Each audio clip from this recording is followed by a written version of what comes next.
E aí, pessoal, voltando. Nessa parte 2 nós vamos falar sobre os desafios mais comuns, tá certo?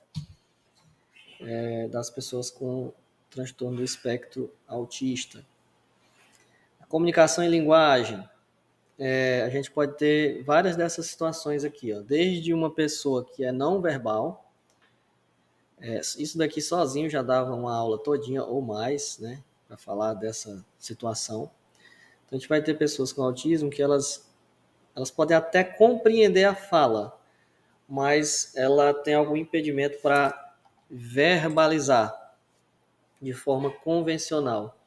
E aí pode ser necessário usar recursos como a comunicação alternativa e ampliada. Aqui eu tenho um exemplo que é o uso de cartões, em que a pessoa pode mostrar o cartão para dizer aquilo que eu quero, né, para dizer aquilo que ela quer, né, sem precisar usar a fala, né? A gente pode ter a ecolalia, que é a repetição de palavras ou frases ouvidas. A gente pode ter uma linguagem formal ou estereotipada, né? Digamos assim, que não parece muito natural, né? Pode ser confundida com uma fala robótica ou rígida, né? Porque quando você vai falar, né? A fala, essa fala cotidiana que a gente usa, nos diferentes contextos em que a gente circula, ela é composta não somente das palavras, né? Mas tem a entonação, tem os gestos, toda aquela movimentação que é muito sutil. Nunca ninguém, na maioria das vezes, lhe ensinou situação por situação quando é que uma pessoa está sendo irônica e quando não. Quando uma pessoa está sendo sarcástica e quando não. Você foi observando, né, padrões. Isso eu estou falando com uma pessoa neurotípica, né? Você foi observando padrões e aí aos poucos foi fazendo essa ligação. Às vezes você nem fez isso conscientemente. Isso aí que ela está falando, ela está querendo dizer o contrário. Ela está sendo irônica, ela está falando uma coisa, mas quer dizer o contrário. E muitas coisas dessa natureza envolvendo a comunicação, que uma pessoa com autismo não vai achar tão fácil assim quanto parece para quem não tem essa condição. Porque ela não vai fazer essa ligação intuitiva, ela vai ter que analisar conscientemente os sinais que a outra pessoa está dando para ela, para além das palavras. Isso pode muitas vezes demandar treinamento, né? Às vezes essas pessoas podem inclusive estudar isso, estudar a linguagem gestual, facial, né? Podem às vezes se tornar inclusive psicólogos por conta dessa necessidade e vão conseguir exercer a profissão com muita qualidade, mas sempre de uma maneira que não é intuitiva, mas você fica ali analisando mesmo. E quem não tem essa condição faz isso no piloto automático. E não é que o piloto automático seja uma grande vantagem, porque ele vive errando, né? Às vezes a gente pensa que a pessoa estava sendo sarcástica e ela nem estava, né? Então, essas nuances que a gente costuma normalizar na nossa comunicação cotidiana, a pessoa com autismo vem lá e expõe as fragilidades disso. Né? Não é bem assim, não é tão óbvio assim. Para mim, pelo menos, não é. Né? E aí pode envolver também dificuldade com linguagem figurada, tendência a entender ao pé da letra, né? Porque se você usa uma linguagem figurada, você vai associando aquilo naturalmente, você acha que aquilo faz todo sentido, você nunca questiona. E para uma pessoa com autismo, novamente, ela não vai ter esse atalho da intuição, ela vai ter que entender mesmo de onde foi que saiu essa expressão específica, por que é que você está usando ela no lugar de uma figura de linguagem mais concreta. Então, isso não vai ser tão evidente assim para uma pessoa com autismo e pode implicar em dificuldades na interação, né? Inclusive nas instruções que você dá na sala de aula, nas atividades avaliativas. Uma das coisas que você já tem que observar é se não tem muito esse tipo de linguagem que é figurada, né, em que você conta com essa intuição do outro. Pode ser que nesse caso você não seja bom contar, porque você pode acabar confundindo a pessoa. Na interação social, vai ter também essa dificuldade em interpretar as regras sociais implícitas. Então, tem muita coisa nos nossos relacionamentos que não estão ditos, não estão explicadas, não estão ditas, não estão explicadas. Então, por exemplo, quando é a hora de falar e quando é a hora de calar, né? Quando é que eu posso expor uma coisa íntima e quando é que eu não posso expor? Quando é que eu devo brincar e quando é que eu devo ficar sério? Às vezes isso não está muito evidente nem para uma pessoa típica, né? Às vezes a gente passa por constrangimentos porque falou demais, se expôs demais com alguém que não estava interessado no que você estava dizendo. Então, por exemplo, chega aqui uma pessoa com autismo para conversar com você e ela tem um hiperfoco numa determinada coisa. Vamos supor, tem um hiperfoco em astronomia.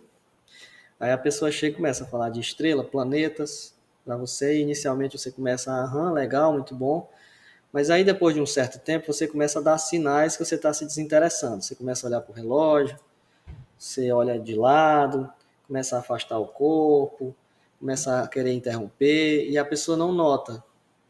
Esses sinais, que às vezes já não são muito evidentes nem para uma pessoa sem autismo, né, uma pessoa neurotípica, vão ser ainda mais difíceis de ser percebidos por uma pessoa que tem essa condição, né? Também pode acontecer a sobrecarga em ambientes sociais, por exemplo, em grupos grandes ou ruidosos, porque tem coisas, né, que a gente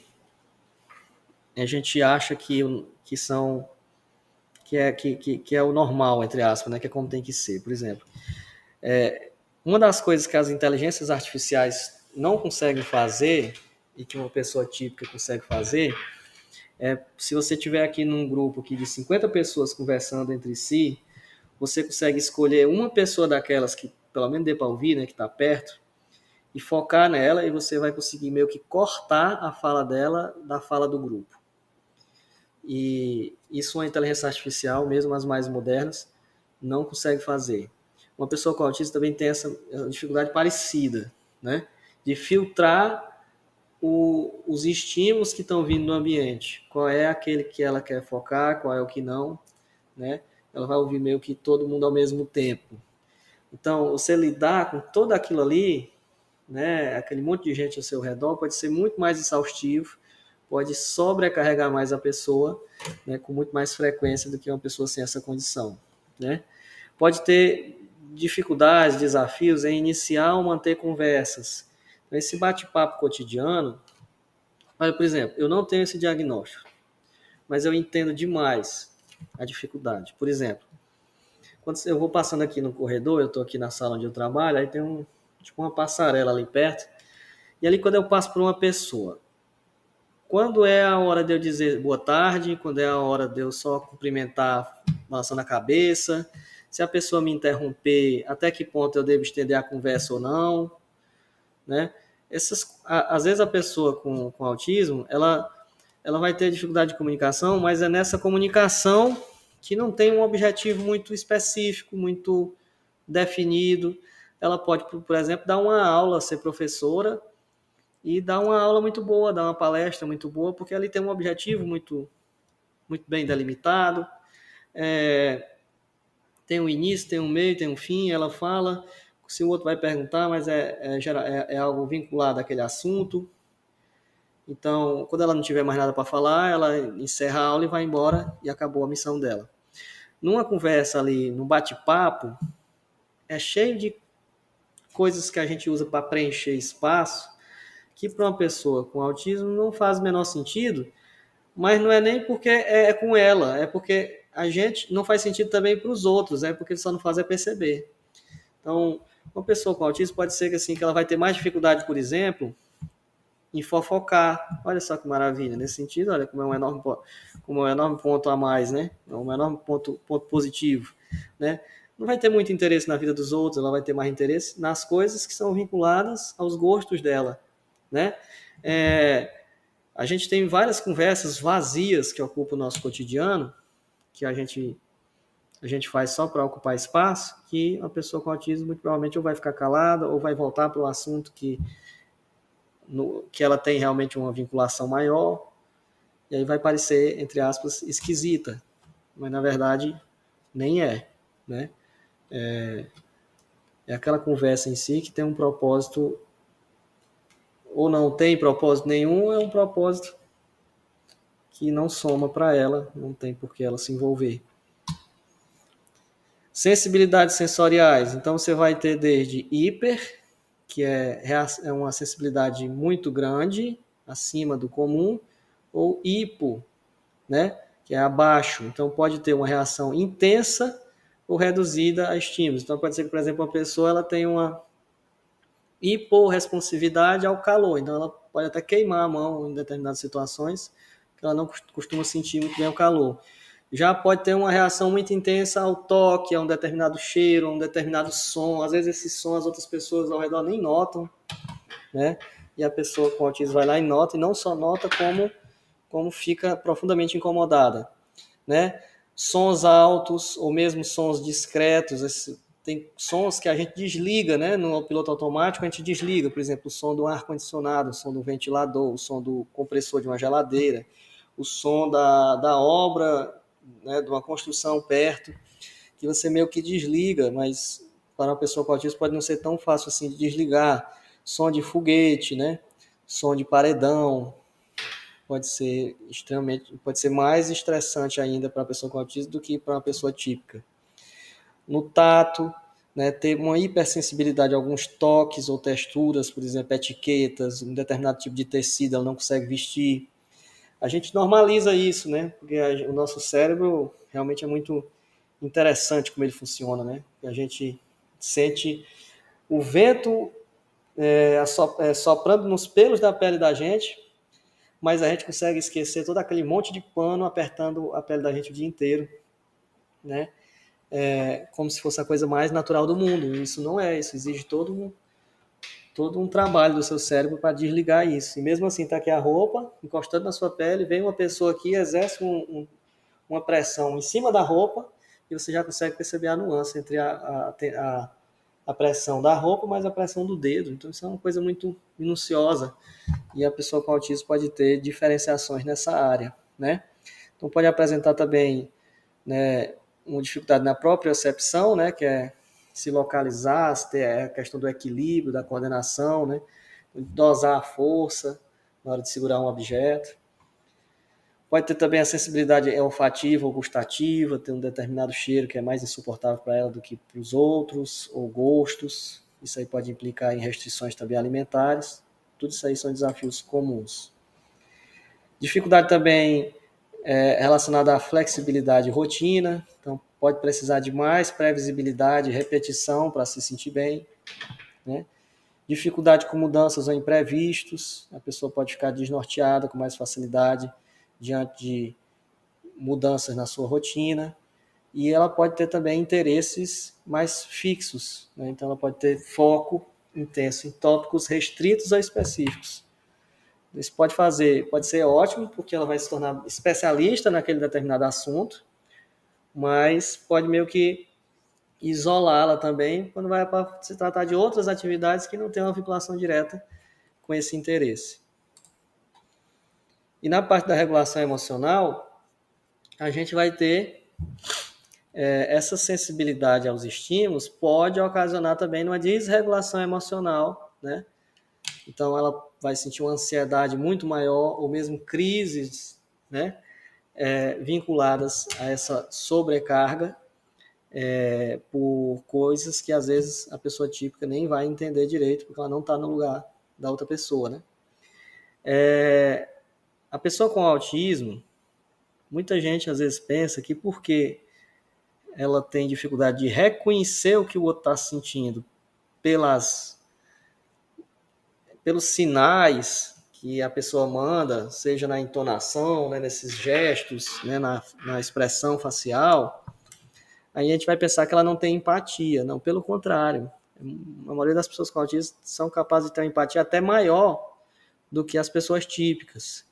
Elas entendem conceitualmente as emoções, elas só têm dificuldade de perceber os sinais, né?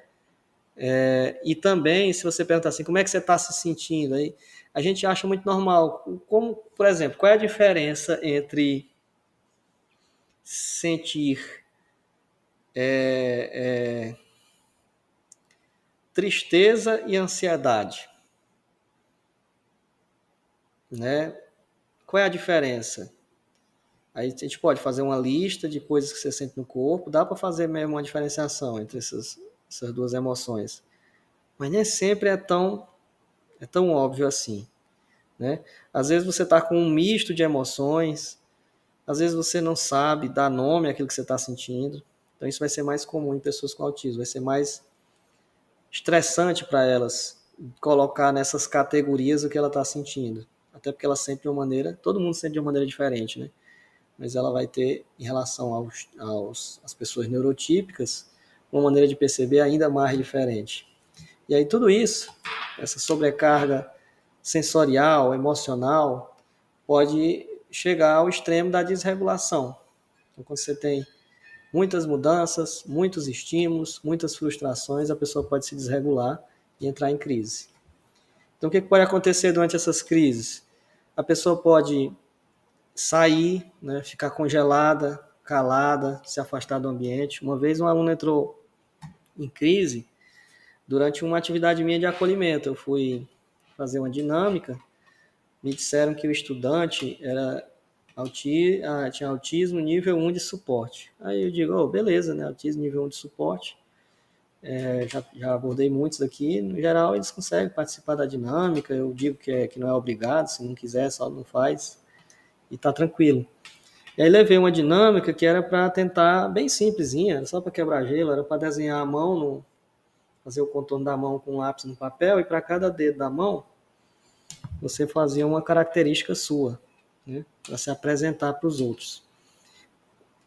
Mas aí parece que esse estudante ele estava num dia particularmente difícil, né? Era começo de aula, ele estava se acostumando com o ambiente, com as pessoas, era tudo muito novo. Aí veio mais outra situação nova para inteirar, né? E aí eu pedi para fazer isso, foi o que aconteceu, ele congelou. Ele ficou ali, todo mundo fez um círculo, ele ficou no meio da sala. Aí eu cheguei, tentei falar com ele, fulano, vamos... Se você não quiser participar, você pode só vir aqui pro lado, ficar ali sentadinho, tá bom? Não precisa participar. Aí ele não falou nada, nem olhou para mim, pegou um livro, começou a folhear como se não tivesse acontecendo nada, né? Não quis entrar em contato comigo. E aí eu disse para ele, olha, pois façamos assim, olha, quando você estiver melhor, eu vou seguir aqui a brincadeira com os outros, tá bom? Os outros vão respeitar o seu tempo. E quando você estiver melhor, você pode ou ir ali para o ciclo, ou pode sair, tá bom? Essa foi a escolha que eu fiz na hora, não sei nem se foi a melhor, né? A melhor mesmo foi que eu não uso mais essa brincadeira. Na verdade, estou restringindo muito as dinâmicas que eu uso, porque muitas dinâmicas envolvem expor sentimentos, às vezes, principalmente em públicos que não se conhece bem ainda, né, que às vezes pode ser realmente desconfortável para algumas pessoas e cumprir exatamente a função oposta que é a que eu queria. Eu tenho tido um cuidado redobrado com dinâmicas de grupo nesse sentido, né, decorrente de situações como esta. Então, o estudante fez isso, né, se congelou, né, calou-se, até que chegou um determinado momento em que ele resolveu pegar as coisas e foi esperar pela próxima atividade. Mas também pode ser bem mais explícito, né? Pode incluir vocalizações, né? Como choro, grito, agressividade, né? Bater, empurrar, gritar. A pessoa está em desespero ali, ela não sabe nem o que ela está fazendo, né? estereotipias, né, que é sacudir o braço, rodar, fazer alguma coisa. Aquilo ali, a estereotipia é para tentar se acalmar, né? No geral, é importante você deixar a pessoa fazer, porque aquilo ali é um recurso que ela tem para se acalmar, tá certo? E ela pode fugir, tentar sair, se esconder. Então, realmente é uma situação bastante chata, né? Quando acontece, é muito ruim para a pessoa, né? Então, o que você pode fazer diante dessas situações, né? Você pode, antes, né, sabendo do diagnóstico da pessoa, consultar ela mesma, a família, para descobrir com que frequência acontecem essas crises, o que acontece na crise, o que é que costuma causar essas crises e o que é que se faz para se acalmar durante essas crises. Se ela tem algum objeto que ela usa para se acalmar, algum tipo de atitude, o que é que ela faz? Por exemplo, ela pode sair da sala e ir para um lugar tranquilo, silencioso, com menos estímulos. Ela pode botar um abafador nos ouvidos ou ouvir uma música do interesse dela, manipular um determinado objeto que ela gosta de pegar, um tecido, um brinquedo, fazer atividades repetitivas ou que tragam conforto, como a própria estereotipia, né, que é esse movimento repetitivo, ter um contato seguro físico, né, com alguém que é da confiança da pessoa, um abraço forte, né? O caminho certo é perguntar mesmo para a família ou para o estudante, né, o que é que se faz para você já ter isso registrado e orientar todo mundo. Isso é uma coisa que pode precisar ir lá no PEI, né? Para todo mundo saber que pode acontecer e o que fazer quando acontecer para não entrar em desespero, né? Pelo contrário, acolher da melhor maneira, certo? Essa é a aula 2.